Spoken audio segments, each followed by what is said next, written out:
Geoff, thanks very much for sitting down with road.cc today and booking the sunshine. Lovely to see Beautiful. you. Firstly, can you tell us briefly what is the Tour 21?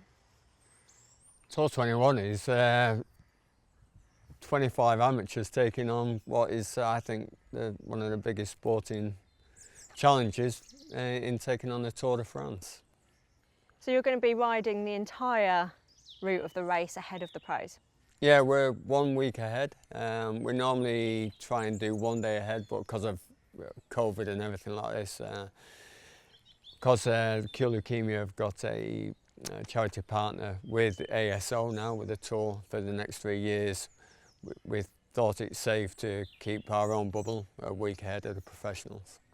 And it's massive to be officially associated with ASO, of course, Tour de France organisers, to essentially hit a £1 million fundraising target for Cure Leukemia. Yeah, it's huge. I mean, it just shows that the work that we've put in, elevating cycle events within the charity has been recognised by ASO and brought us on board. And it has really sort of allowed us to go out farther and reach other people, to attract people to take on this challenge. And this year is just a start. You know, we hope to, in the next 2 years, really sort of build up this event and keep going. You know, for me, it's like doing Everest. It's 3 weeks away. You need to prepare for it properly, and but when you achieve it, it's something that you'll never forget. For anyone that doesn't know, could you just tell us why it's so important to you to raise money for Cure Leukemia? Well, 2003 I was diagnosed with a form of blood cancer, and I found out pretty quickly I was one of the fortunate ones. I was at first told I only had 3 months to live, then extended to 3 years, which was a bonus. But to survive it, I had to find a match to have a stem cell transplant. And I'm here because I was one of the lucky 20% of the population that could find a match. And ever since then, I've been trying to say thank you, and cycling's been a massive part of that. Back in 2005, when I went into remission, my first challenge to raise awareness and raise money was to do the Tour de France with 4 journalists, and not been off a bike ever since, it feels. How different is the demand of being on the bike, especially in terrains like you're doing and have done, compared to your football career? Oh, I mean, there's an advert for probably the older generation where John Barnes used to call it 90 minutes of hell with a Lucozade advert.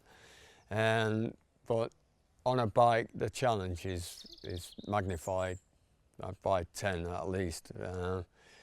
Some of the stages in the Alps and Pyrenees are just tough, but you break them down into hours and half days and then the full day, and you feel euphoric just getting to the top of these mountains. So when you get to the end of the day, you feel relieved, you feel delighted, but then you know the morning after you've got to get up and do it all again. So it's a challenge, but that's why we do it as such a challenge, because it raises so much more awareness and it gives guys the opportunity of raising so much money, because the challenge is rare, really.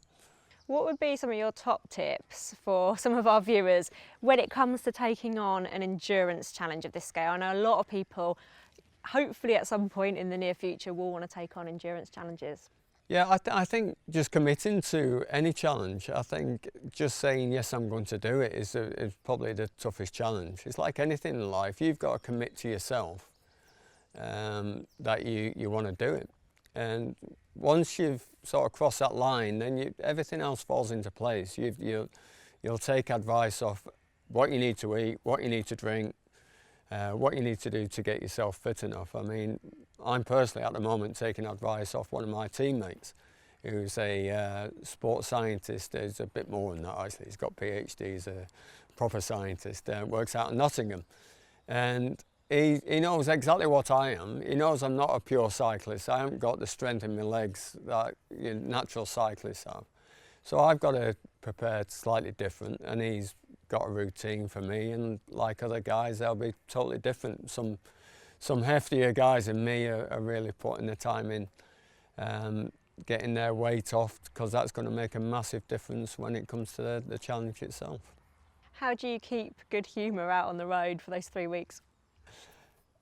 You become a team, and I think I've mentioned this before. The dressing room mentality in a football is dark, and it's sometimes sick. The way you sort of, this great word banter is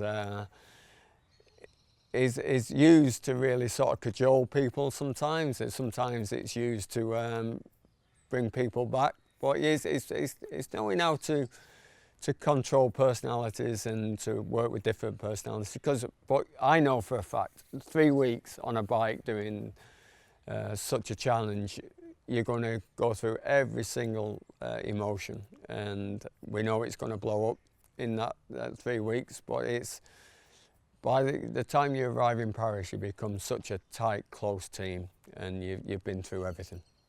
Now, I know we've done a fair bit of Zwifting together, and that's playing quite a big part in your preparation. Listen, I saw you for about 5 minutes when we do a Zwift ride together. I just wave you goodbye.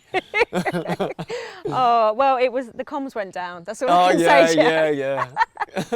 But we'll be doing some social Zwifting, I'm sure, in the coming weeks, and that's played quite a big part in your preparation, you know, with the restrictions of the pandemic and everything like that. But how can people get involved? Can people actually come and join some of your rides on Zwift? Oh, definitely. We've got plans. The charity alone have got plans to set up their own cycle team club, but also we're going to set up a cycle Zwift team as well.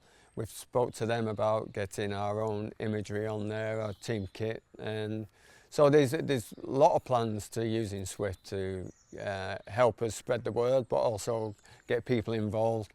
And later on in the year with Strava, we're doing challenges while we're away doing in them 3 weeks. So there'll be loads of opportunities for people to get on board and not actually ride with us, but ride alongside us virtually and back in the UK, and can support such a great cause.